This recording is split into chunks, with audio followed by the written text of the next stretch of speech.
Hello everyone, how are we all doing today? We are live. Okay, as usual, let me know how it sounds. Let me know if you need more or less of anything. Cool, so yeah, how is everyone doing out there today? Who have we got over in the chat already?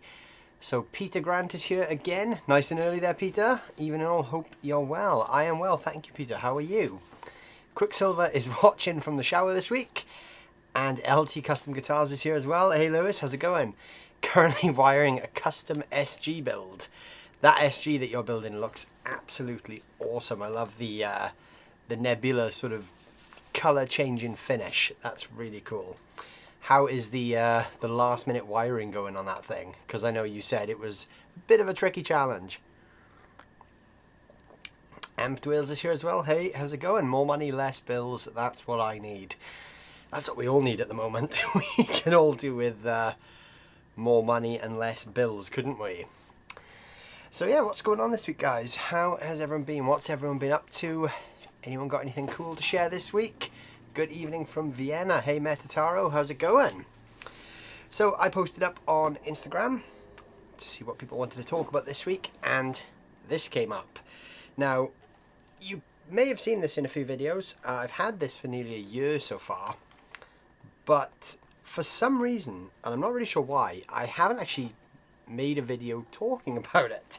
I think it's just because it's a guitar that I bought for myself and it's not a YouTube guitar as such. But a few people have asked me about this, so I thought, you know, now would be a good time to have a chat about it.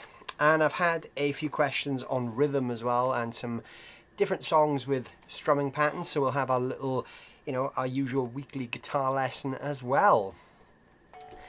Amped Wales sent you a message, spotted a bargain classic amp in your neck of the woods, a great candidate for a video. Oh, don't tell me that. What have you sent me? Did you just send it now? Is this something, is this going to cost me money? Because, oh, what have you sent me? A pig nose amplifier. I've heard good things about those. I've never actually tried one. That's a pretty good price as well. Collect from store in Swansea. It's always dangerous when people send me links to things that are really good deals and they're nearby, because I am terrible when it comes to a bargain. I love a bargain. If I can get something really cool for a good price, I always end up spending too much money. So yeah.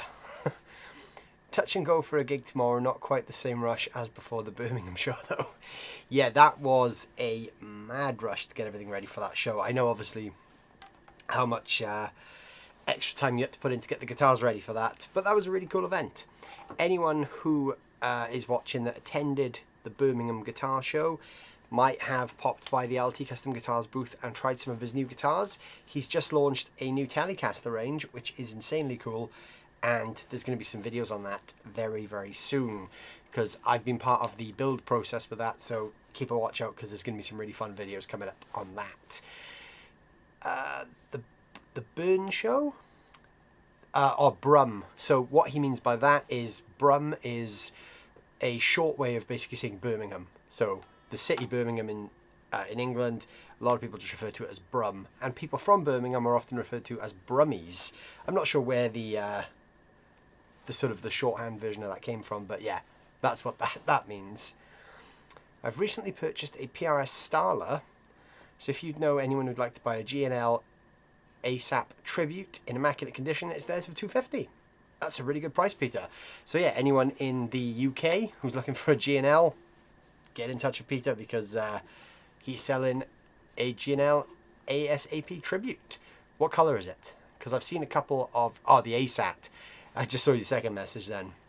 What color have you got? Because they do some really cool colors in that range. I got two of them, the Little Beasts, great recording amps as used by the Eagles. I didn't know the Eagles used them. Yeah, that's interesting. I didn't know that. So this PRS that I've had a lot of questions on is a guitar that I picked up when did I pick this up? Last August I picked this thing up. And I have used it in quite a lot of videos on the channel in the last sort of, call it 10 months. But yeah, it's not had its own dedicated video. And a few people have asked me why it hasn't had its own dedicated video. And I think the reason for that, really, I don't really have an excuse for it, but if I'm going to come up with an excuse for not having a dedicated video for this guitar, it will be because this guitar was basically nothing to do with the YouTube channel. This was just a guitar that I bought for myself, kind of as a sort of a well done for not going bankrupt during COVID situation, because obviously a lot of musicians who are self-employed came into some very hard times in the last 2 years, and I know a lot of guys who sort of had to give up their music jobs and basically go and, you know, get regular jobs. And I decided to, you know, put my head down and plow on. And this is kind of just a well done from me to me for, you know, getting through that basically. So yeah, it's kind of not really had its own dedicated video. But this, for anyone who's interested, is a PRS S2. It is an S2 Studio. That headstock clearly says standard, but that's not actually what this guitar is. I couldn't work out why the truss rod cover says standard, because this is actually an S2 Studio. So the S2 Studio is a really cool guitar. Now, I've always had a bit of a love-hate thing with PRS, and I've always wanted to own a PRS, but I never quite found one that I really kind of clicked with. A lot of them were a bit too fancy for what I wanted. So obviously I am a gigging musician, I travel a lot, and I didn't want to spend a lot of money on a PRS that was basically going to get smashed up in the back of a van, because they're so nice that, you know, you don't want to break them. So I kind of stumbled upon this one by accident. I popped into PMT in Birmingham when I was up there last August, and yeah, I just saw this thing and I was like, wow, that's kind of exactly what I want from a PRS. It is a PRS, but it doesn't have any of the over-the-top fancy stuff. So it's an open pore wood guitar. It's stained in this nice cherry red. I'm pretty sure it's all mahogany. It's kind of resonant, kind of like a Les Paul.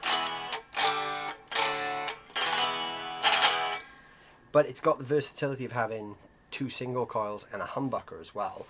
So yeah, from a gigging perspective, this PRS kind of spoke to me as well. It's sort of a cross between a Les Paul, a Strat, and a couple of other guitars that I regularly rotate through. It's also proved to be very good for videos as well. It's been very useful for demoing different products. It's been a very versatile workhorse. So I'm pretty sure it's mahogany. I may be wrong. Rosewood fretboard. It's got a semi-vintage radius. It's not like a 7 1/4. I think it's like a 9 1/2 maybe. Nice sort of chunky PRS style neck with the rolled edges, so it doesn't feel super chunky. This neck is actually the neck profile that LT Custom Guitars used for one of the telly builds as well. So this guitar's been measured up and actually used for a telly build as well, which is quite cool. So yeah, it's sort of a 9 1/2 inch, I think, kind of radius. It feels vintage-y, but it's not like super vintage. Yeah, all mahogany. It's a good weight. It's set neck, obviously, like all PRS. The S2 range is actually a really cool range of PRS guitars because they're American made. They're still built in the Maryland factory, but without all the extra stuff that causes the guitar to cost, you know, $4 grand. So they really strip them back with these kind of plain finishes. As Metatara pointed out, they're no fretboards, just dots. I'm pretty sure all of the S2 range has dots, except for there is actually an S2 Custom 22 type guitar. I think they call it the Standard 22. I'm pretty sure that has the birds. But the Studio doesn't have the birds. The Standard, which is not what this guitar is, because as I said, this is the Studio, but the truss rod cover there says Standard. The Standard would be the one that's more like a Custom 22, 24. This is sort of, it's kind of the same guitar really, but they've just, I guess the Studio name comes from the versatility of it. So we've got a humbucker in the bridge. Now, Peter just said he bought Starla. This is a Starla humbucker. So it's the same humbucker that the PRS put into the Starlas. And then these two, which I instantly thought were mini humbuckers. They're actually not mini humbuckers, they're actually single coils. But they kind of look like mini humbuckers. They call them D-style, like the old D-Armond pickups from the 50s. These are single coils, but they sort of have a little bit more like kind of low end to them. So to my ears, they sound a little bit more like a P90 rather than a single coil. But it makes for a very versatile guitar, and the bridge humbucker is coil splittable. 5-way switch, so we can get all the usual Stratty things. The 5-way switch is, and the single coils is really kind of what appealed to me with this thing, because I like those in-between positions on a Strat. So for me, I could get the fat kind of humbucker sounds with the Stratty in-between stuff. So yeah, this really works for me as a workhorse instrument. The only thing that was quite interesting is when you have the middle position on a regular 5-way, that just activates the middle pickup. Now on this guitar, the middle pickup is never activated on its own. So in position 1, it's the bridge. Position 2, it's the bridge in the middle. And obviously if we coil split, we get that Strat position 2 thing. Position 3, which is the middle, is the neck and the bridge. So this is never actually engaged. It's these two pickups. Position 4 is the neck and middle. So again, back to Strat, and position 5 is just the neck. So that's interesting, because this middle position, when it's split, you get single and single, you kind of get into Telecaster vibes then as well. So very interesting. And obviously PRS lock-in tuners there as well, if the camera decides to autofocus. Those lock-in tuners make string changing a fantastic privilege as well. It does have a floating PRS trem, but I'm not a fan of the PRS trems, so I never actually use it as a tremolo loaded guitar. And Dennis made it as well.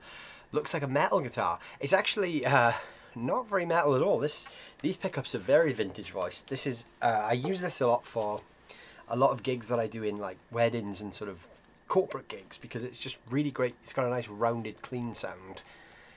The S2 Vela has a bird option too. Yeah, well, this is kind of the same price range as that as well. The Vela is pretty much the same guitar. It's actually got the same pickups, I believe, but it doesn't have the middle pickup. It's just got the neck single and the humbucker, if I remember correctly. Love that carved top. Well, this one is actually not as carved as PRS usually go for. This is actually quite flat on the top. They've included the regular sort of side carves, but on a regular PRS, this middle section would be really, really pronounced with a carve. But they've actually kept it quite flat on this. I guess really just to keep the cost down as well, because these actually retail at around about the £1,500 mark. So they're actually a lot cheaper than, you know, your regular PRS sort of spec guitars. But they're still made in America. They're still made by the same people. They just don't have all the extra stuff. It plays and sounds like a PRS without that sort of, you know, £1,500 worth of extra fancy flamed maple on top that you just don't need. The S2, I've got the Vela, bought it after I reviewed it on the road for Guitar Mag. Has the Starla humbucker and the Diamond style neck pickup, super versatile. The S2 are little gems. Yeah, so exactly that. This is basically the same pickup config. Starla and the Diamond style pickup. The Vela just doesn't have that middle pickup. So yeah, very, very versatile. Very similar, but a slightly offset body. Yeah, it's kind of like a cross between a Custom 22 and like a Jaguar or something. The body's like, it leans to one side slightly. The top horn is sort of more this way. It's a bit more that way, sort of leaning. It's a cool body shape. I was tempted by the Vela when I was there, but yeah, as soon as I plugged this one in, it was an instant winner. The single coils are very rounded.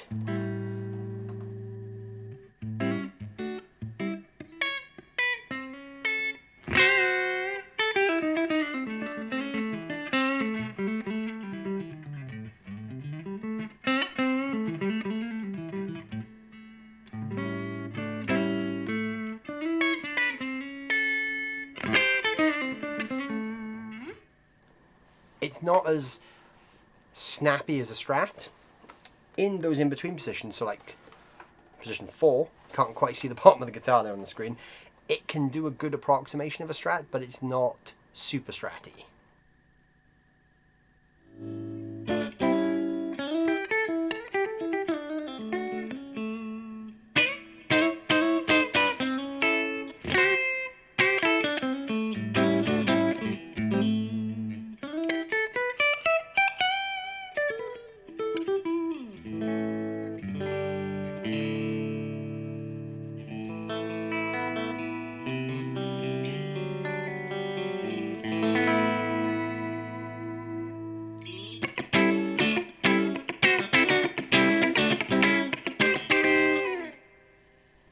And obviously, as I said, in the middle position, if you split the bridge humbucker, kind of goes into telly territory.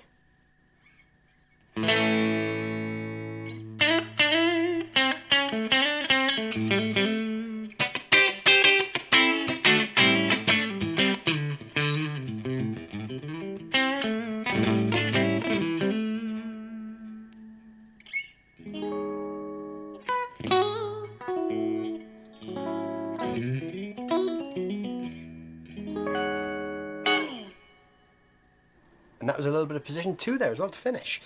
Obviously, we do have a single in the bridge, but who uses a bridge single coil?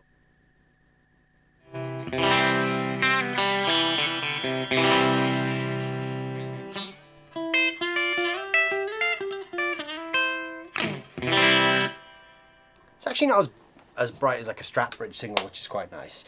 But yeah, I'm really a big fan of this guitar. It does a lot of those kind of functional tones. I mean, it never will replace a Strat in terms of tone and sort of the snappiness of the sound. But if you're on a gig, if you're on a gig and you need one guitar to do a lot of sounds, I mean, this can go from fat bridge humbucker to kind of neck for like sort of funky, sort of bluesy stuff.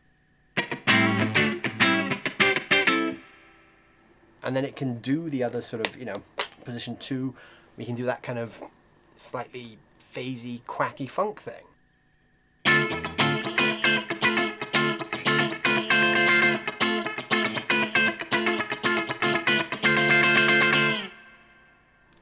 So yeah, pretty much do anything, which is the reason I use it a lot in videos as well, because it's just a great guitar. It can do so many things. And I really like the sort of the really thin finish. I have, if the camera focuses, I've kind of dinged it a little bit already, only slightly, but I have dinged it. And I kind of don't mind because it's not a $5 grand PRS, so I don't mind dinging this one a little bit. And gain wise, that bridge humbucker packs a nice punch too.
And that's exactly why I like this guitar.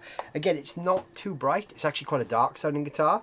But I mean, that kind of works for me. I don't like guitar sounds that are, sort of too cutting and too bright anyway.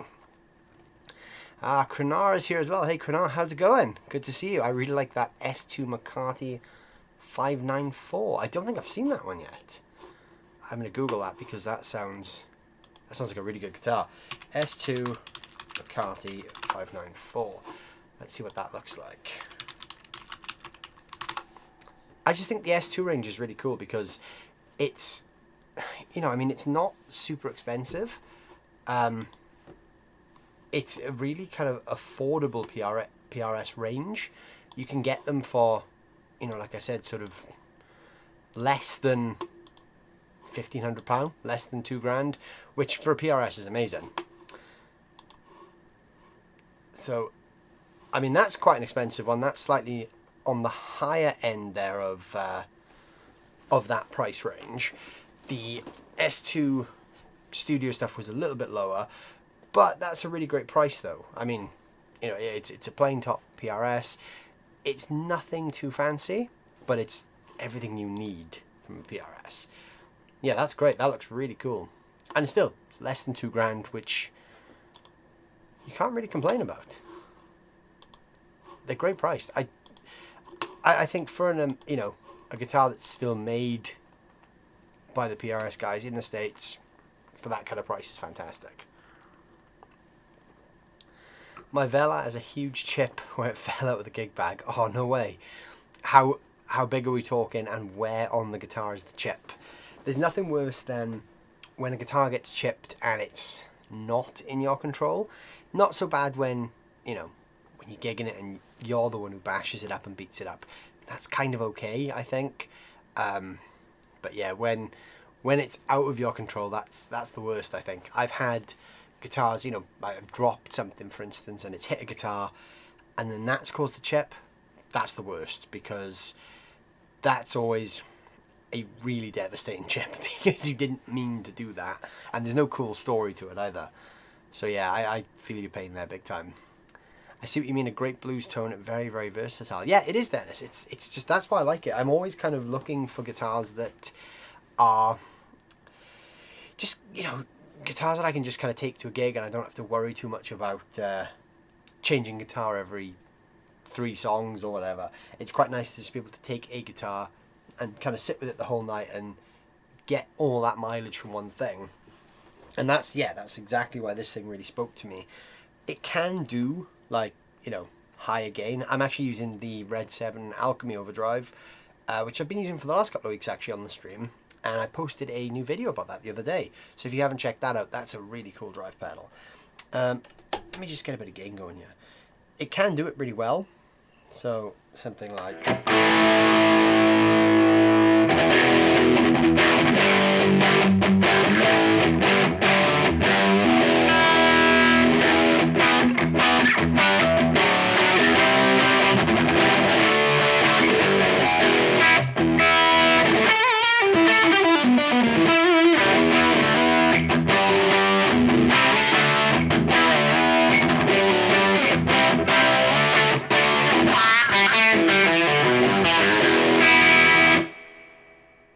But it still has that that kind of vintagey breakup to the notes. It's not as, that style of humbucker is not as articulate as, you know, like a pickup that's purpose designed for playing higher gain. It kind of goes more into like fuzzy territory, which if you like that kind of vintagey sound is great. It's not as crisp as like a PAF. I'm not sure if it's based on anything particular or whether it's just you know, a design that PRS came up with themselves, but it's a really cool pickup. It's pretty good when it's split as well. It doesn't lose too much volume, but it just gets this little bit extra clarity.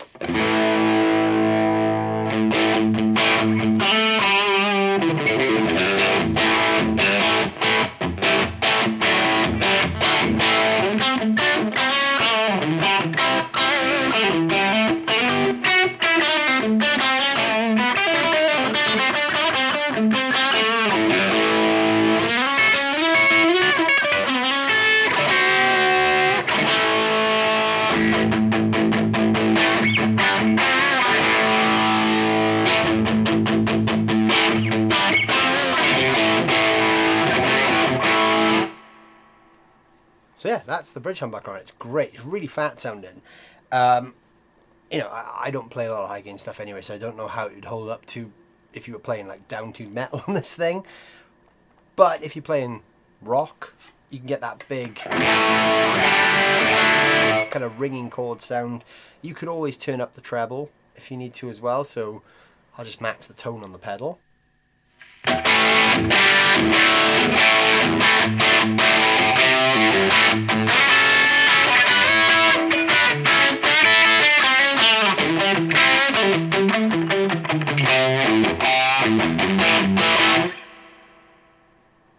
And yes, Malcolm Young would love it, I think. It does have that kind of Filtertron-y type vibe. I've got quite a lot of gain there, but if I turn the gain right down, I've still got the tone all the way up. But with a low gain, you can kind of get into that AC/DC kind of vibe with it.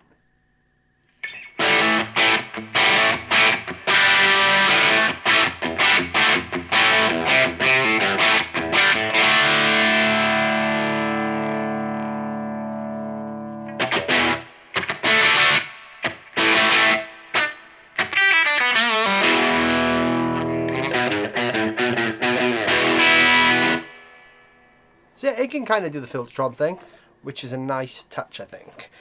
It's sort of a cross between, you know, like a Filtertron and a nice kind of vintage humbucker.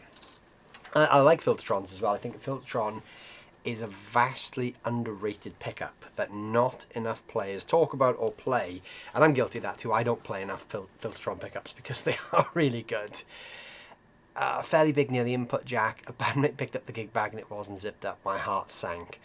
That is the worst. But the lesson to be learned there is never trust your bandmates with your gig bag. Always zip it up first. That's the golden rule. Always zip your gig bag up before you walk away. But yeah, I would be devastated if that happened to me. I don't know what I'd do. I'd be very cross with my bandmates, I think, if I was in that situation. Not a good one to be in. Not a good one to be in. I think it would be actually quite interesting though. You mentioned that this sounds a little bit like a beefy Filtertron. I think it would be quite interesting to see what a PRS with a Filtertron would sound like as well. Because it's just such a cool pickup. It's like, my first experience with Filtertrons was when I bought my first Gretsch. My only Gretsch. I only own one Gretsch. And my kind of initial thought was that it was very much like a Telecaster, but with a humbucker that sounded like a single coil. That was sort of my immediate sort of impression of it. But yeah, it's a really cool pickup. I'm going to grab my Gretsch actually, because you've kind of inspired me there with that Filtertron comment. And I've not, to my sins, not touched my Gretsch for a long time, which is terrible.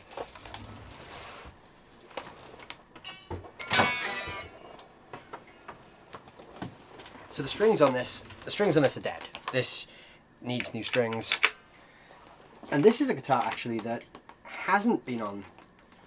I've literally just wrapped my in-ear monitor cable around my chair wheel. This is a guitar that hasn't actually been on the channel for a long time. So I have no idea if this is in tune. These strings are probably 2 years old. I honestly don't know why I don't play this guitar. That's not actually that bad in tune.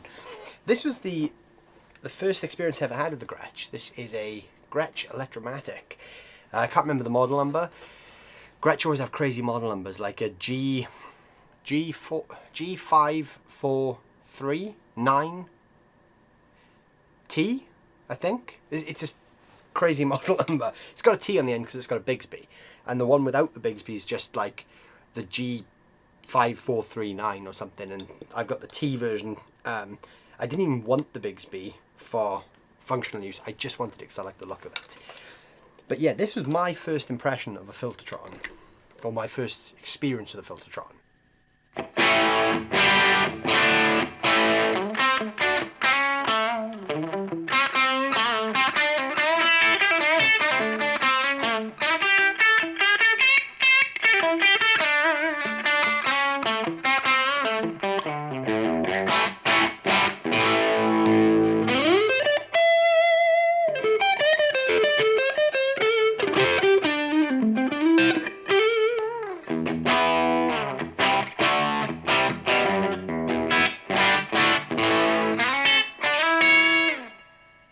It's got that kind of Telecaster snap.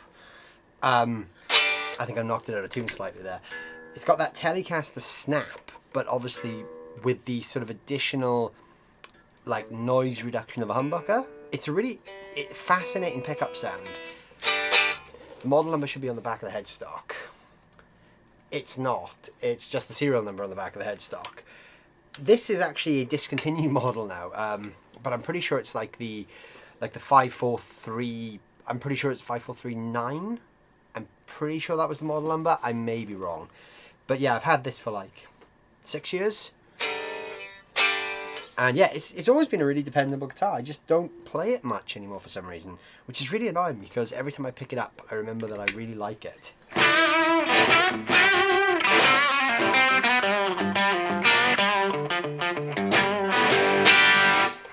Gretsch makes some great stuff, and the Electromatic range is actually really affordable. I think I paid like £500 and something for this. The case cost me, you know, a good chunk of that as well. I think I paid like an extra 150 quid on top to have a case with it. I used to gig this a lot when I was playing with a kind of a blues and soul band, but now that I'm doing a lot of sort of funk and pop stuff, the Filtertron pickup doesn't really fit what I need. I think that's probably why it's kind of fallen out of favour a little bit in terms of my main rotation guitars. But I mean, that top, if we can get the autofocus there, look at that. Silver glitter, 2 Filtertrons, Bigsby. Can't really get much better than that. I actually wanted this guitar in black when I first saw it. I was pretty set that I was going to get the black one. And then, I actually remember this because I was in a guitar shop in London, somewhere on Denmark Street, and they had one of the silver ones hung on the wall. And as soon as I saw the silver one, it was just like, yeah, I'm getting the silver one. That was kind of an instant click. I sort of moved away from the black one very quickly.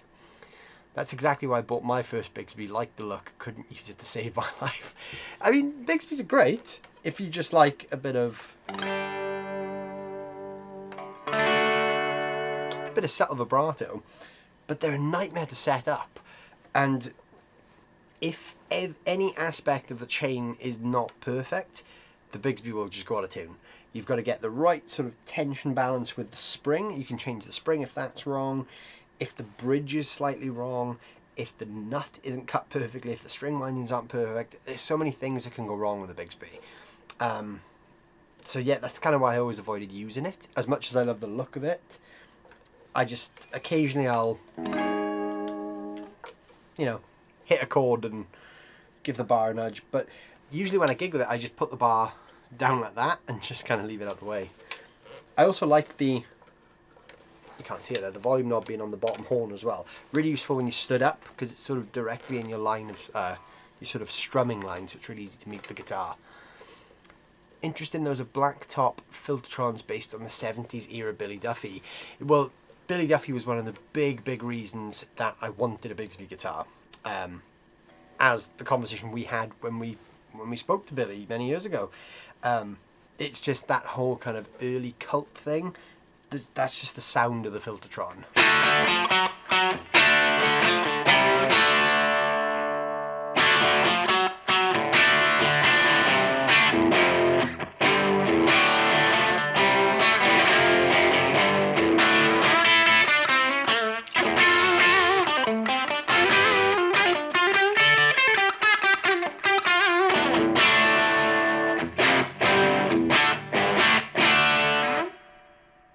Billy was definitely one of the big reasons I always wanted a Gretsch with Filtertrons.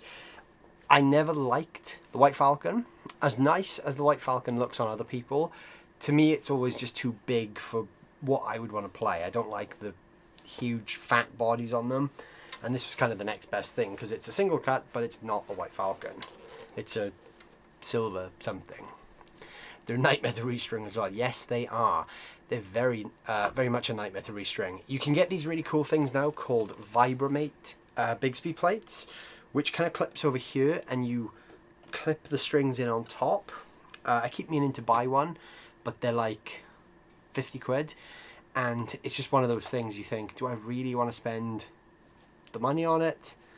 It would make life a lot easier because restringing one of these is a nightmare because you have to curl the string around the underside of the bridge and hook the ball end on like a little peg.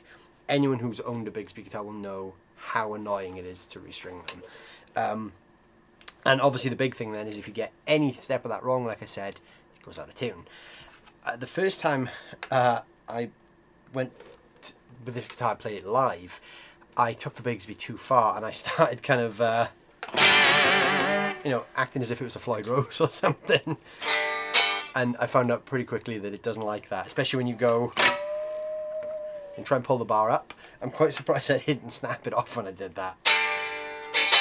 And lo and behold, it's gone out of tune, because that's what Bigsby's do. This one's actually going sharp all the time, so I actually think the nut, I think there's a problem there. So I think I need to get the files out and give it the once over. I've done it many times already, but it just seems to keep doing it. I don't know if anyone else has had this problem with the Bigsby where it just continuously goes sharp no matter what you do. But that's the problem I'm having with mine. Many moons ago, that was a great night. Yeah, that was many, many moons ago. 11 years to be precise. That's one beautiful guitar. Love me some Bigsby. I do like Bigsbys. I like the look of them, but I just don't play them that much because, again, for me, guitars are always functional. I like guitars that work. I like functional things. So if I'm on a gig and I start doing that, I'd be worried that the guitar was going to go out of tune. So I don't like gigging with Bigsbys. Unless I'm just not using the Bigsby like I do with this guitar. It's an aesthetic thing. I actually thought the guitar looked a lot nicer with the Bigsby than without. So I bought the one with the Bigsby with no intention of ever using it really. You should see me with my country gent if they look big on you. Imagine how I look. I didn't know you had a country gent, but those are huge guitars. Yeah, those are... I've only played one or two of them, and I always kind of felt like I was playing like an acoustic or something, like a jumbo acoustic. Because as far as the whole semi-hollow thing goes, or the fully hollow thing, I'm very much in the ES335, 330 kind of camp. I didn't like the Gretsch semis purely because the bodies are so deep. And I don't like that whole thing of reaching around the body to play. That extends to my acoustic guitar thing as well, because I like OM and triple O style acoustics, which are obviously slightly smaller than like a jumbo or like a Gibson J150 or something like that. 11 years, some of those babies are in comp now. Yeah, I mean, the last 11 years have flown. We were young and agile at that point, and now we're old. But yeah, it was a really good night. I always love seeing the Cult live. They're actually playing in Swansea in 2 weeks, which is going to be really cool. They're playing with Alice Cooper about 10 minutes from my house. So, I mean, that's going to be a really fun night. Get to see Billy Duffy in my hometown. And yeah, I can hear those massive Gretsch tones again, because that was always the thing. It was just those tones from those early Cult albums, you know, electric, and then obviously the Les Paul stuff off Sonic Temple. But yeah, I just love, he just got a great tone. Younger, more agile, longer hair. Those are the days. Yeah, that's true. We both had long hair at that point, didn't we? And my knees worked back then. My knees are well and truly shot now from another 11 years of gigging since then. I mean, I'd been gigging for probably quite a few years at that point, and now I've put another 11 years worth of wear and tear on my knees. So yeah, I'm not as agile as I used to be, which is why you see me sitting down most of the time.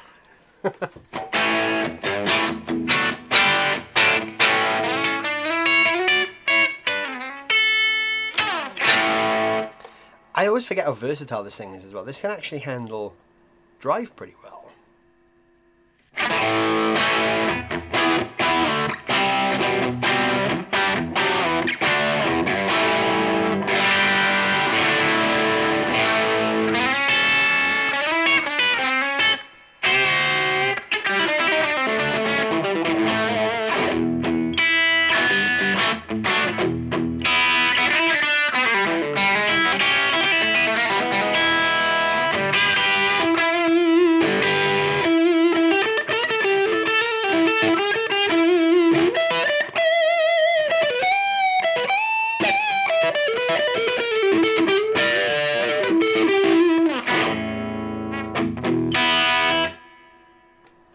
Quite a bit of gain there.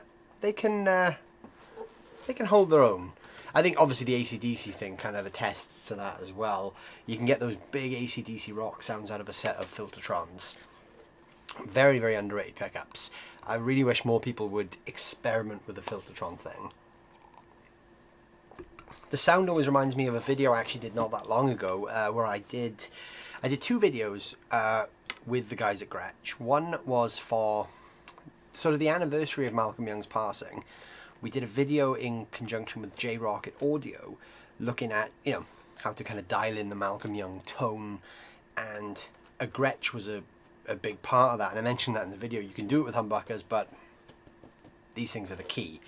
And the guitar I used for that was a Gretsch, again, model numbers, G5222, something like that. Gretsch need to give guitars easier to recognize numbers, but yeah, the G5222, I think it was basically the Malcolm Young guitar. It was the double cut version of this with a completely natural top.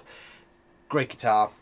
The Filtertrons always remind me of that sound, because when you put a little bit of drive into a Filtertron, it's instantly that kind of I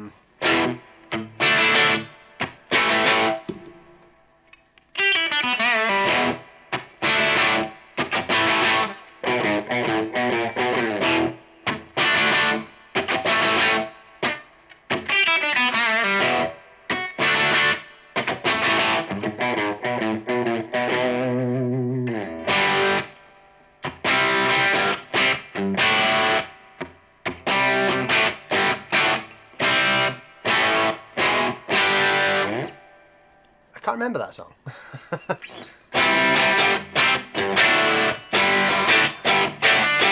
Should have just gone back to G. But yeah, it instantly kind of sounds like AC/DC. That's the point I'm trying to make. The Gretsch with the Filtertron thing always just gets you straight into that ballpark. There's just something about these pickups. I think they are humbuckers, but they have a narrower field between the pole pieces.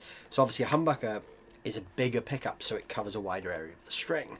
Now this is the reason that single coils, obviously aside from being one coil, have a snappier sound, and things like, you know, Firebird pickups, which are thinner again, there's a reason they all sound slightly different, and that's because they pick up a smaller area of the string. And I think that's kind of the key with the Filtertron.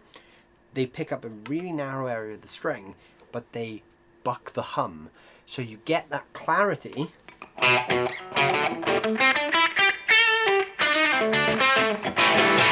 It never gets muddy.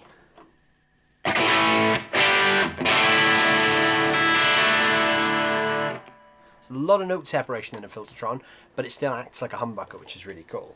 So yeah, really fun pickups, I think. They don't call it that Gretsch tone for nothing. They don't. I think Gretsch as a brand did really well to kind of get a sound, and obviously the Filtertrons are a huge, huge part in that.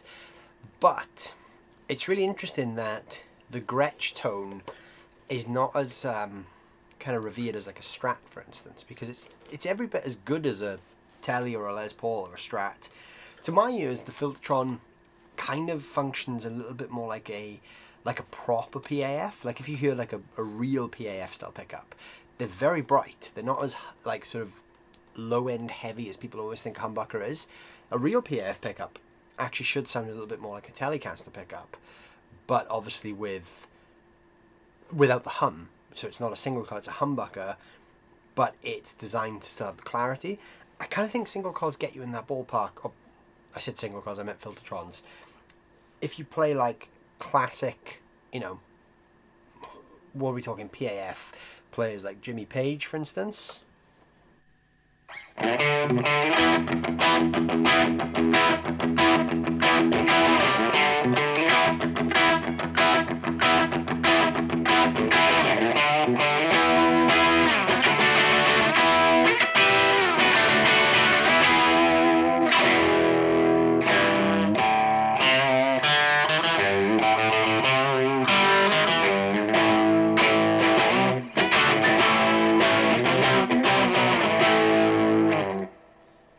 I mean, it kind of gets you in that ballpark as well.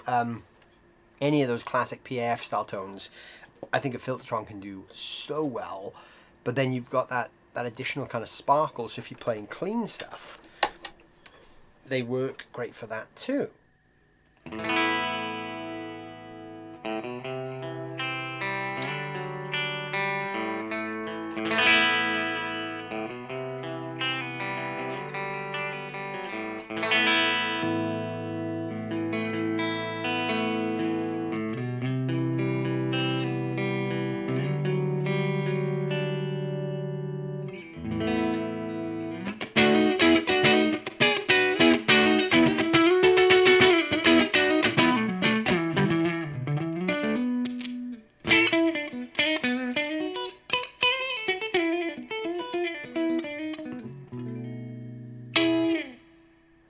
They just kind of clip. If you dig in, you could get a little bit of sort of a little bit of breakup from a Filtertron. I need to balance these actually because the neck pickup is a lot louder than the bridge pickup. They need to get balanced. I need to restring this thing actually. Playing this, I'm remembering why I like it so much. So I think this needs a new set of strings soon. You're probably going to see this in some videos very soon now because I'm playing it again. That neck pickup actually reminds me a lot of the neck pickup in my PRS. Just with that little kind of extra, like I said, like a little bit more breakup.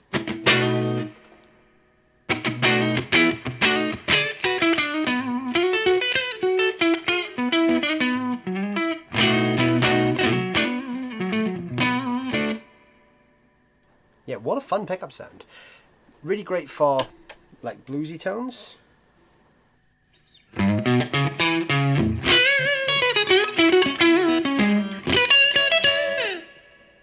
then obviously when you wind the gain into it, we go into instant classic rock. It does the page thing. You just said there, it nailed the page tone. It does that. I mean, who else are we talking when we talk vintage PAFs? We've got obviously like Peter Green from Fleetwood Mac, Eric Clapton. You could probably do the Clapton thing quite well.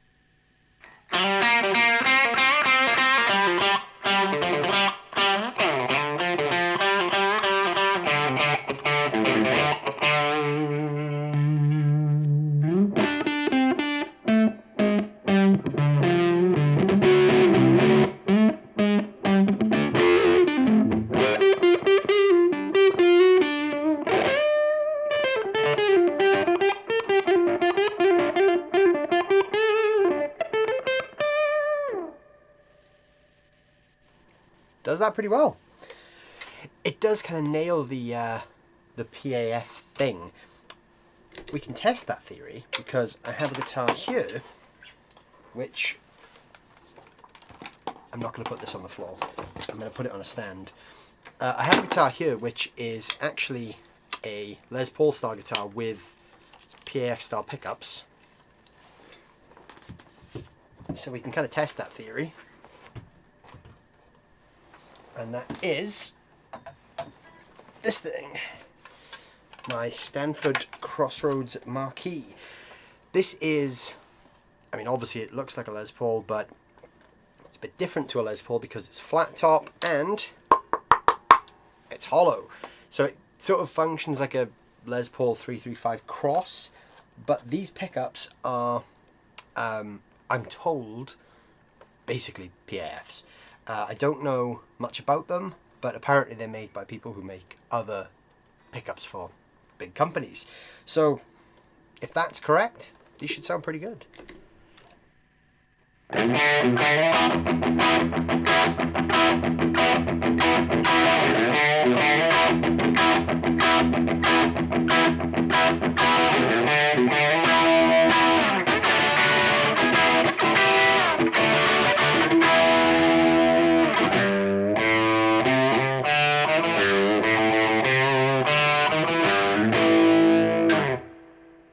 I mean, that's pretty close. These have definitely got a little bit more low end. The Filtertrons have more clarity, but I think in terms of gain, they're pretty much there, like the clarity of the top end of the spectrum. These are going to be voiced like proper PAFs, so the output on these is probably like, I mean, we're probably talking like top 6 to bottom 8K range. Very vintage. The Filtertrons, I believe, I may be wrong, I'm pretty sure they're only like 4.5K. I'm pretty sure I read that online. They're super, super low output. But yeah, does that good PAF thing. I mean, actually, I probably think the Filtertrons sound a little bit more PAF than these do. Not much, but there's a little bit of something.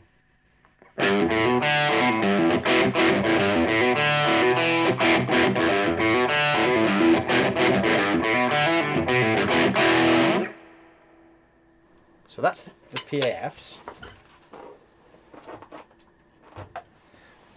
Now let's check these again.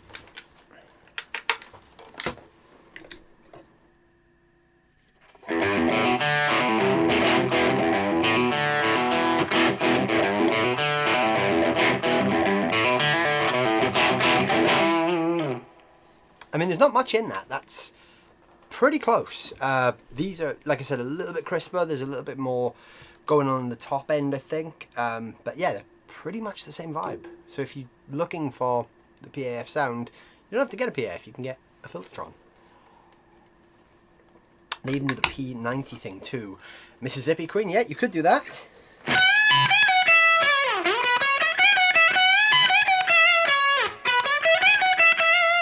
Or maybe the neck pickup would be more appropriate for that one.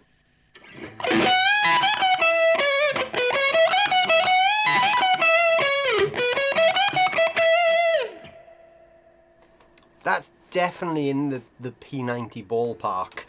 I mean, I have a set of P90s. We can go there.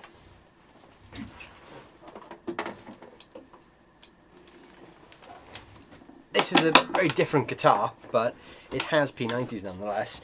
This is more like an ES330 because this is completely hollow. But PAFs, P90s.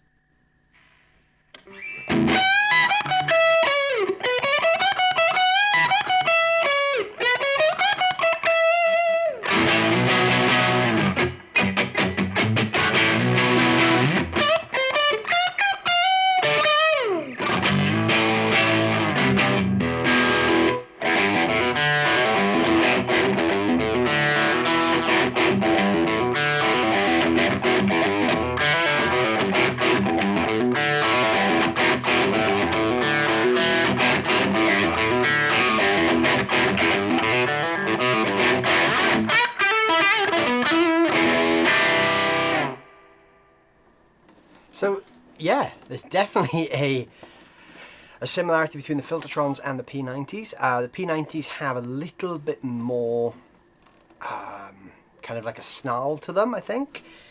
The P90s in this are, again, very vintage voice. This is a completely hollow guitar, so it's not really designed for screaming gain.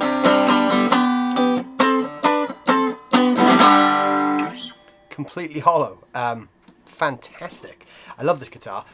But yeah, it's definitely, the P90s have a little bit more snarl to them, I think. The Filtertrons have a smoother top end, and the P90s you can kind of dig into them a bit more, and they're a little bit more kind of snappy and aggressive sounding, especially with a bit of gain in them. You can hear this is actually semi-hollow because it's noisy.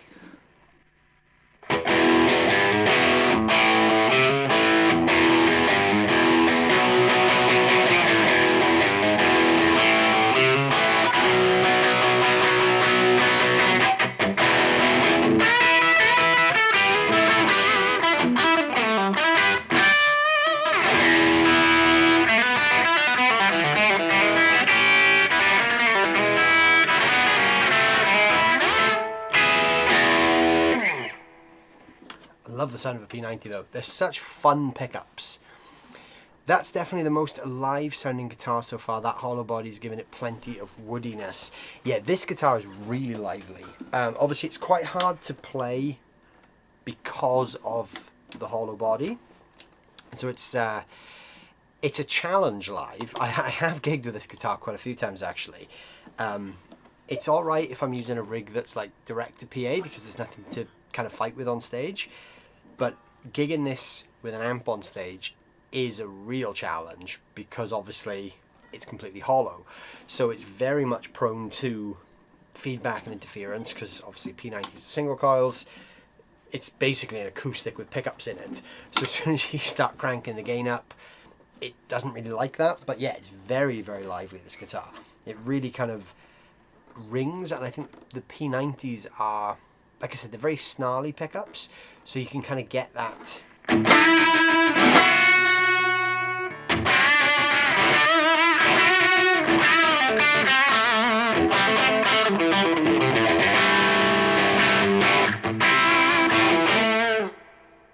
That real kind of attack from them. I know obviously people think of P90s and they think of, you know, jazz playing.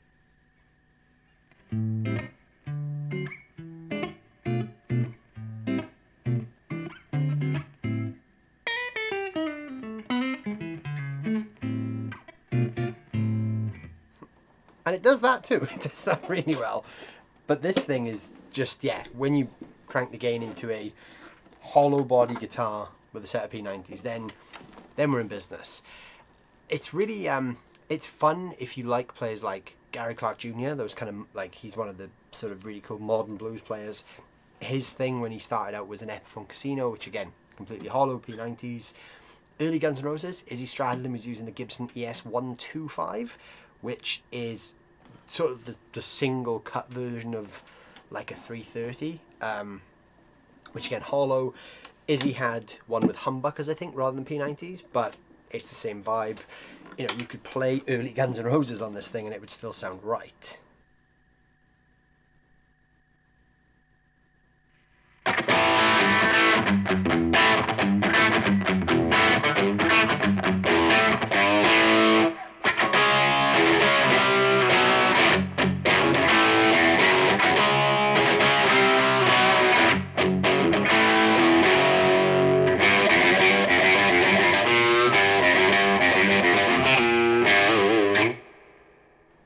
So many tones in it. They're just challenging. That's all. I think that's the hard thing with a fully hollow guitar, is that they are challenging to use live because, you know, feedback, and no one likes feedback. And it's, well, some people do, but it's a horrible sounding feedback when it just goes on its own. Gary can make fuzz sound awesome. If I use it, it's not so awesome. Fuzz is hard to use, I think. I think a lot of people try fuzz for the first time. They plug a fuzz in, it just doesn't work for them. I think the trick with fuzz is kind of knowing like how to dial it in, or sort of dialing it back a bit. I think people always go to the extreme with fuzz, and it's an easy thing to do because there's so much gain on tap. But a lot of the great kind of fuzz recordings were probably recorded with the guitars cranked. So you probably don't need as much gain from the fuzz as you think, you just need more volume. But yeah, Gary would do this whole thing where, I don't have a fuzz plugged in right now, but I don't even have one to hand actually. But he would do this thing where, let me just get some gain going here, where he would kind of have the sort of high gain, and then he'd roll the volume back. So you get this cleaner sound. So there's a lot of gain here, and I'll roll back.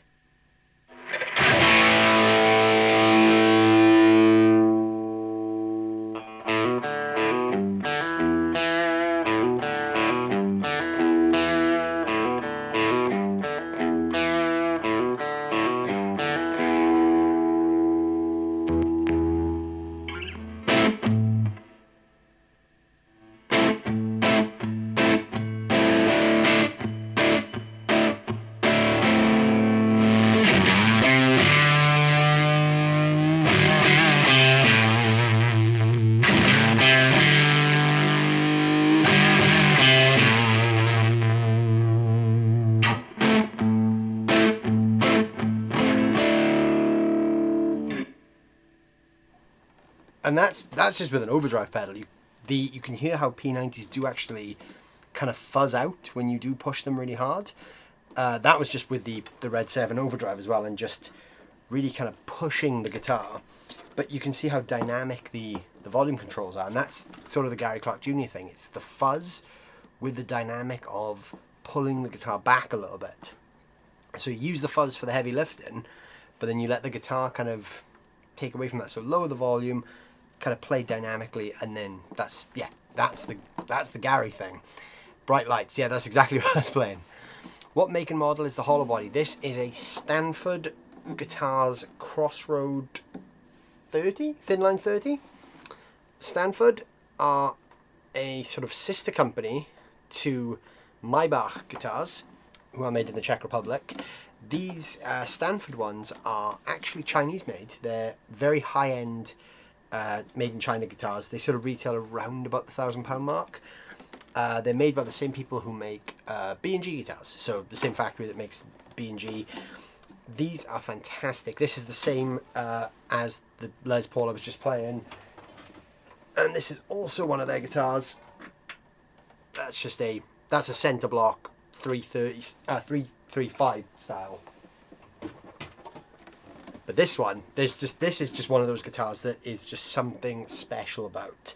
I fell for this thing the first time I played it. I found it at first time I went to Gear Street out in Germany 42 Gear Street, and Stanford are one of the brands there. And this guitar, it was funny actually, everyone loved this guitar. Everyone that tried the Stanford stuff loved all of them, but this model was just the one that everyone just went crazy for. And yeah, I was lucky enough to get my hands on one. They're just so cool. It's just such a unique instrument, I think. When you play a hollow body, there's nothing quite like it. Related to Maybach, that'll be why they're quality. Yeah, the Maybach are just another level when it comes to quality, but I mean, Stanford are, they're sort of like sister company. They make a lot of the same kind of, mostly acoustics, but they do these kind of semi-hollows. They do like an ES 125 style as well, the single cut one, and they also do the Les Paul style. I'm pretty sure they're going to be branching out into other ones as well at some point. I've seen some people selling like prototype models or sort of demo models of like Stanford Telecasters. I've not seen one in person, but I've seen them online. But yeah, I mean, they're great for the money. They're sort of just over £1,000. I would easily say this competes with the Big G. And I know Henning agrees with me very much on that one because he mentioned it on a video. We were actually filming a video with, might have been this guitar or that one, the other 335 style. And he mentioned on a video on my channel that he thinks these are, you know, way better than Gibson's. So quality control wise, they're fantastic. All three of the ones I have literally came set up perfectly out the box. I've not changed, other than the strings, because I didn't like the strings they came with. I've literally not changed anything about these guitars. They're just spot on straight away. The action comes like not super low, which for me is fine. I like a slightly higher action. But yeah, they're great. If you get a chance to check one out, I would highly recommend it. But yes, but then if you get the chance to try the Maybach stuff, that is lightweight. So I mean, you could gig with this thing any day of the week. There's a couple of differences between this and like a 335 or a 330. They're not as carved on the top. They are arch tops, but they're not as arch top as some of them. Talking of tellies, have you seen the new Chapman model? Sparkly telly with P90s, looks outrageously nice. I've seen some of the promo photos, but I haven't actually seen the whole range yet. I'm actually looking to see if it's on their website right now, which I'm sure it is. But yeah, the new Chapman stuff, aha, there it is. So yeah, that's that'll be one of them. Sparkly telly with P90s. I like the Atlantic Blue sparkle. That's very nice. Green and orange. I'm not so crazy on the orange. The blue one's great. Chapman are again another company that make really good guitars for not a lot of money. I know, obviously, with this new range, they are pushing that price up slightly. You can see here it's sort of just shy of £1,000. They are starting to creep up into the higher sort of price points, and I know they obviously have some much higher end stuff as well. But yeah, they're great guitars though. I mean, the ones I've played, I've always been impressed with. I always liked this colour. I think it's quite an interesting colour. They call it Abyss, sort of like a blue to purple fade. I actually really want to try one of the new ML ones, because these ones actually have a roasted maple neck now. When I tried this, it didn't have roasted maple. It just had, I think it was a rosewood fretboard with a standard maple neck. I actually really like it with the roasted maple. I think it offsets it nicely. I'm a big fan of roasted maple necks anyway. But yeah, I think that kind of really complements the guitar. This is also new, I believe. The new ML2. They've kind of gone a little bit more PRS, if I can say that. It's a little bit more like a PRS single cut kind of vibe rather than the old ML2s, which were a little bit more basic.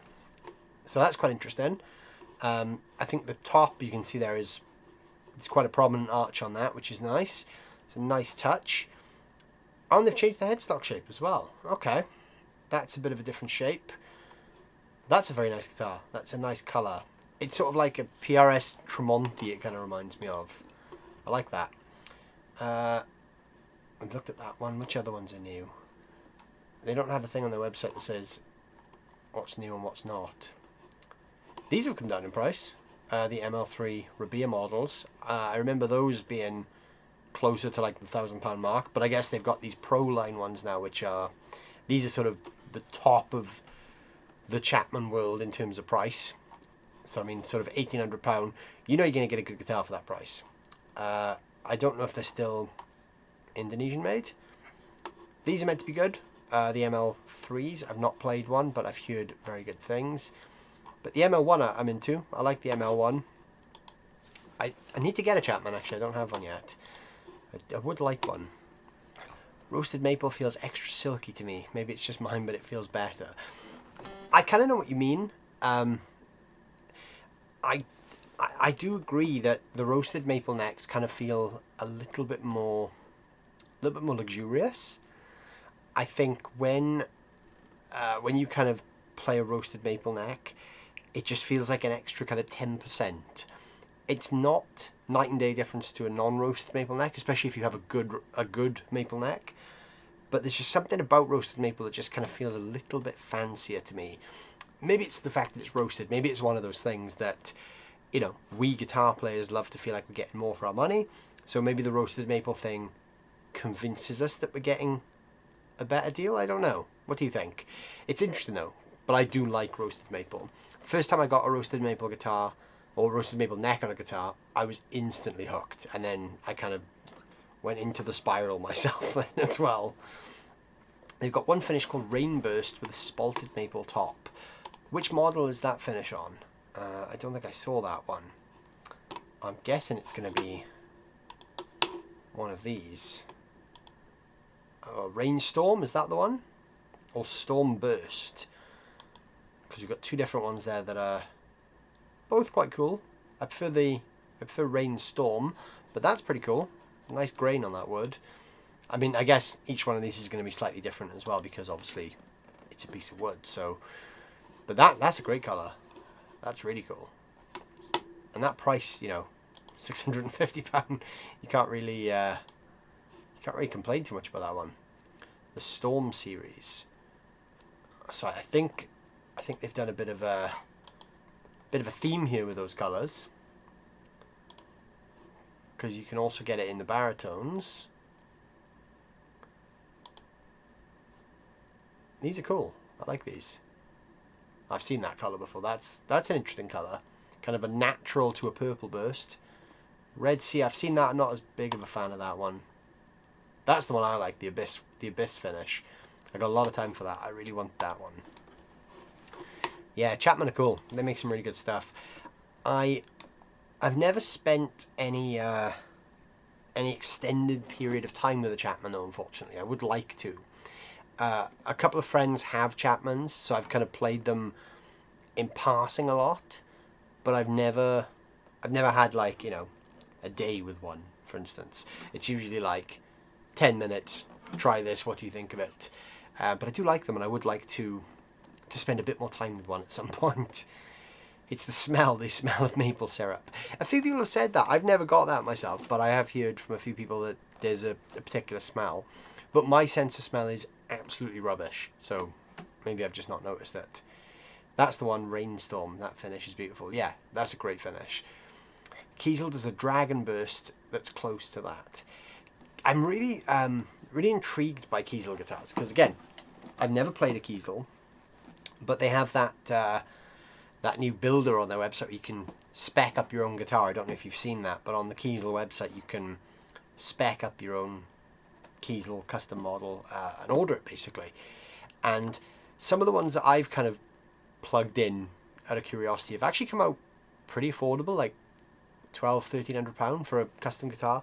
And I'm tempted. I think one day I probably will. I know it's going to cost a fortune to ship it to the UK, but maybe one day I'll finally get to try one, because no one in the UK stocks Kiesel. It's like not a brand that is sort of that used over here.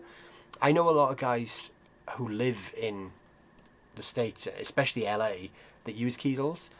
But yeah, no one in the UK seems to be kind of flying the Kiesel flag, which is a bit of a shame. I got one of the original ML1s, the very first run, haven't played it in years. A friend of mine has an original ML2, back when they had the, what did it used to say on the back of the headstock, like Monkey Lord approved, the original Chapman run, when they were Korean made in World Guitars, I think made the original batch. The original ones were fantastic. I don't know, I haven't played an original ML1, I've only played a newer ML1. Would be interesting to know the difference.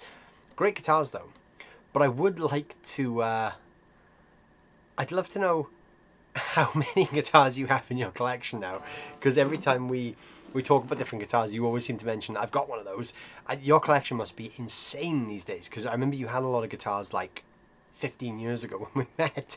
You had a huge collection then, so I can imagine now that collection is absolutely massive.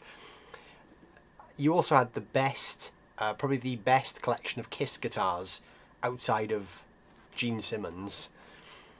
I played one in Aries, it was nice, but the pickups are killer. They give you enough options. You could make a guitar so ugly that no one would ever buy it. You could. I guess the risk there though is, would you really be putting down $3 on an ugly guitar? Maybe not. But it would be cool to see how ugly you could make it, because some of the shapes are, you know, for lack of a better word, unique. I would just spec up a Strat personally, because I'm that boring guy. But Kiesel obviously do some pretty wacky shapes as well, and things without headstocks, which I don't like guitars without headstocks, but yeah, they're pretty cool though. I'd love to try one just to see what they're like. Harley Benton have introduced an Explorer shape to the Amrock Series 2. It looks extremely Chapman in its vibe. Yeah, it's kind of like the Ghost Fret sort of thing. The Harley Benton guys are doing insanely good stuff at the moment. I keep saying I don't know how they do it for the price, because what you get for your money is like so good. You get a lot of guitar for not much money. I think, for me, at the moment they've kind of peaked with the Fusion 3 stuff. I think that's the best stuff they've ever put out.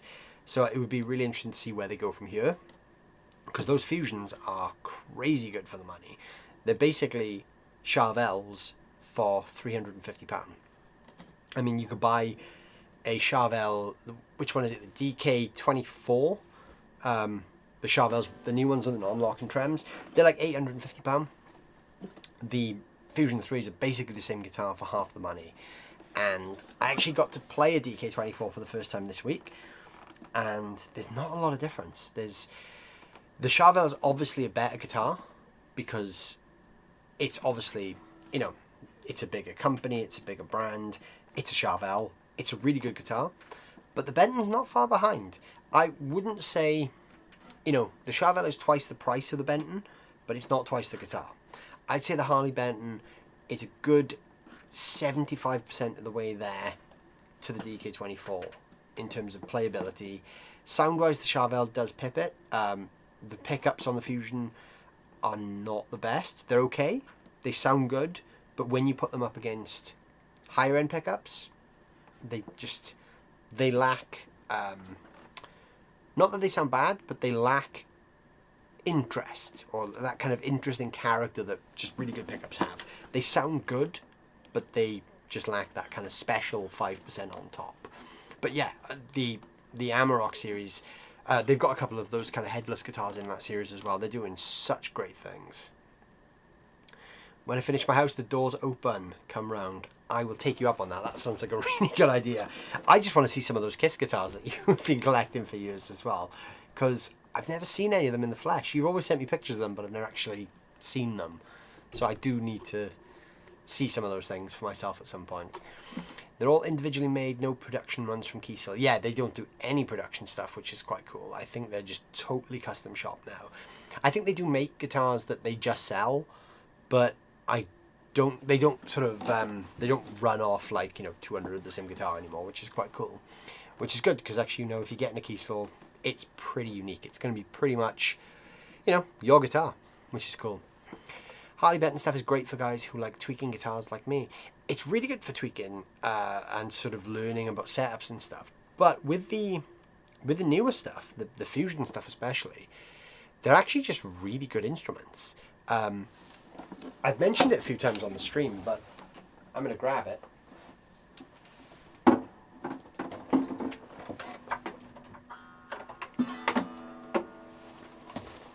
This is just a really interesting guitar because for the price, I mean, what you basically get here is a HSS Super Strat locking tuners. You don't get that on many sub £400 guitars. There's the roasted maple neck. Obviously we're back on that conversation. Nice carved away heel, which actually has a nice sort of dipped angle, recessed neck bolts, 24 frets, stainless steel frets, and also there's a bit of a flame to that fretboard. You can just about see it there in the camera. I mean, this is a great guitar for the money. For less than £400, you basically get a Charvel.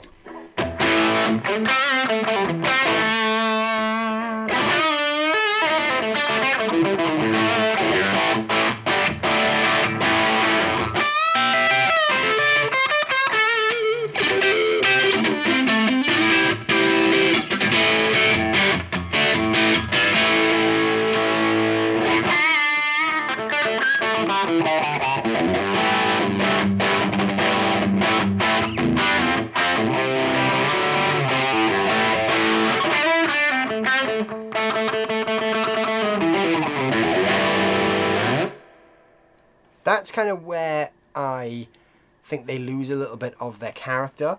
When you play slightly more complex chords or chord voicings, they just kind of get a bit muddy. So if you're playing with a bit of drive and you're going into kind of dominant 7 chords, there's a little bit of mud there in the low end. But I mean, honestly, other than that, it's a great guitar. Coil split on the bridge pickup, 5-way switch, it's a Super Strat. The trem is actually a branded one, it's a Wilkinson trem. Obviously Wilkinson makes some pretty good hardware. The tuners are unbranded, but interestingly they are staggered locking tuners, which I don't know if that's going to show very well on the video, but they're actually staggered locking tuners, which is really interesting because that's obviously quite a premium feature. I believe these come stock with Graph Tech nuts as well, the Tusk nuts. So yeah, I mean, it's like 75-80% of the way there to be in the Charvel. It's not the Charvel. It's Indonesian made as well, so they're not Chinese made. This line, they're actually Indonesian made. I wouldn't be surprised if these came from a factory that make other very well-known guitars. I don't know that for definite, I'm just speculating, but I wouldn't be surprised. These Roswell pickups are pretty good, but I mean, yeah, like I said, they kind of lack that interesting detail that really nice pickups have. But if you bought one of these and swapped the pickups out, you know, you are literally pretty much all the way there to this being a high-end guitar. It's even got like roller string trees up there on the headstock, which obviously help with the string slippage if you're using the trem. The trem's pretty good. Obviously Wilkinson's 2-post trem. It's pretty solid. I've not, you know, gone to town and Floyd Rosed this thing, but it works. The locking tuners obviously help with that as well. Yeah, these are fantastic. I mean, if you're going to be buying a guitar to tinker or to sort of do up and tweak things up on, these are a fantastic platform. I honestly wish I had something like this when I started playing guitar, because for £300 or just over £300, you could not get a guitar half as good as this when I started playing. So the fact that people that are just picking up guitar now for the first time can get this for that price, I've done gigs with this and it's just as good to gig with as any other guitar. The fact you can get this for £300 and something now is crazy. I honestly don't know how different our lives as players would be if we had things like this 20 years ago. I got the Henning Pauly Signature production model with the no cool thumb inlay or purple pickups. Yeah, because there was 2 runs of that, wasn't there? There was a slight difference on the second batch. It's a killer play. The bridge humbucker is a bit thin sounding, but it works. I do remember seeing those. They do look really cool. I tell a lie, I've actually seen one in the flesh. I've seen multiple of them in the flesh because I've been to Henning's house, and Henning has a few of them. Yeah, they're really cool. They're interesting. I don't know if I played one, but I've seen them. Henning's got like a storeroom for guitars, and there was a few on a rack in there. They look really good. I don't think I picked one up, but I've played a couple of other Bentons that he had, which are all fun. I put money on them being made in a factory that makes guitars for Adrian Smith and Phil Collingwood. Like, I wouldn't be surprised. I mean, it's got that same quality. It's not a million miles away from that brand. Maybe they are made in the same place. Who knows? I don't know, actually, where the Charvels are made. The DK24s. I'm going to Google that. Because if those are... I think they're Mexican made. So the DK24s are actually made in Mexico, not in Asia. I was going to say if the DK24s were made in Indonesia, then we may be even closer to home with where these things are made. But yeah, I mean, I wouldn't be surprised if they are made in a factory that companies like Jackson would use, because there's only a few really great factories out there, and they make a lot of guitars for a lot of people, so you might be onto something there.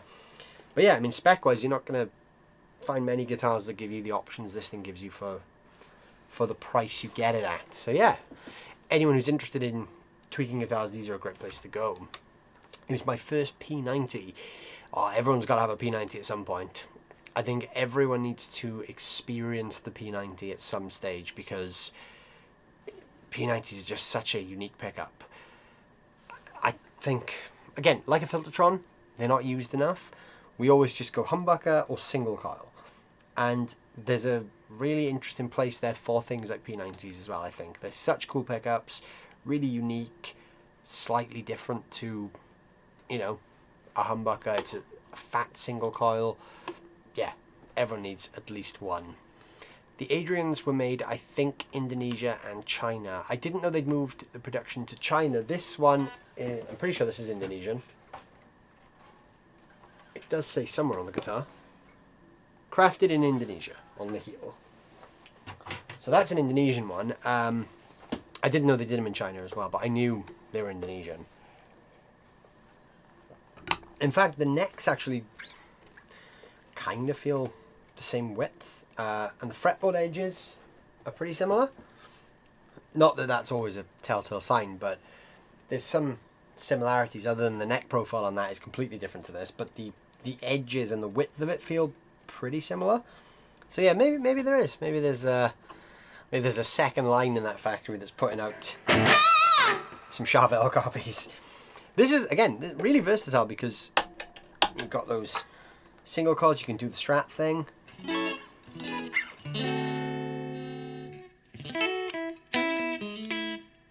This is, I think, where the lack of character kind of shows with these pickups, because they sound great and they're really clear, but if you use really good single coils, they just do something magic when you play clean, and these don't quite do that.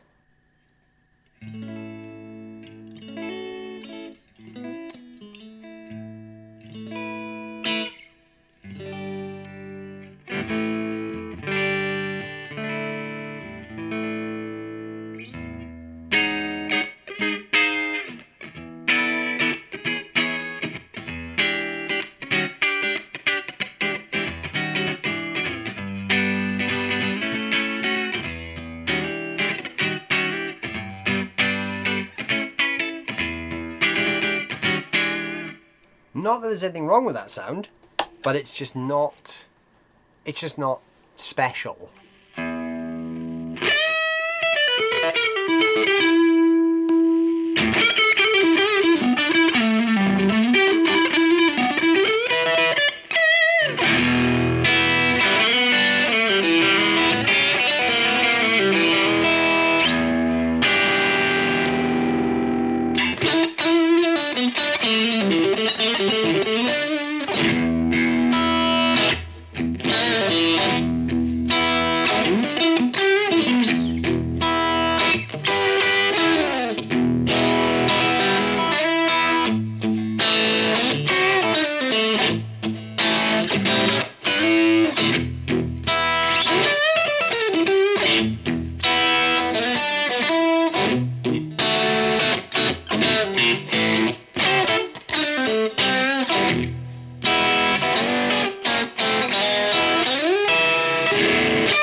they sound perfectly fine.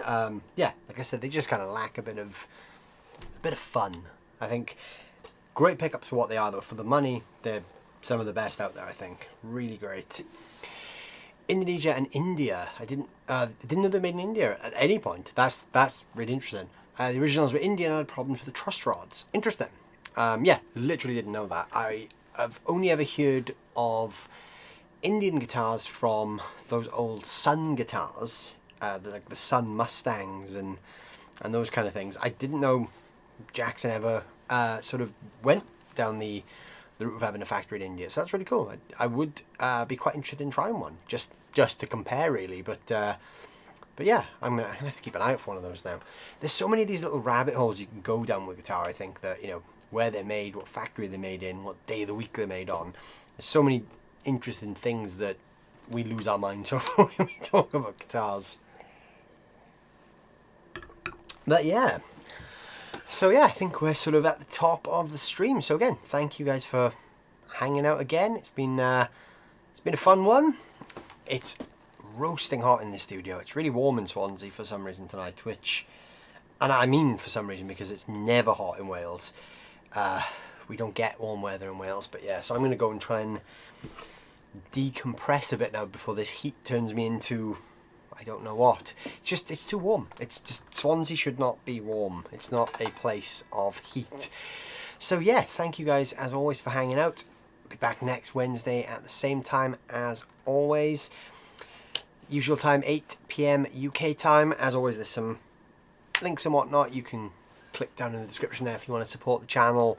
Tell all your friends, bring some friends along, and also hit that thumb icon, because it just helps the algorithm kind of pick the stream up and put it in front of more people as well. I need to start saying that at the front of the stream. I need to actually get you guys to hit the thumbs up right at the start of the stream, because it might help more people find it and come along live. But yes, hit that thumb, give it a share, tell your friends, and yeah, click some of those links down below, and I'll see you guys next week at the same time. Thank you as always for hanging out, talking guitar, and geeking out with me for an hour and a half.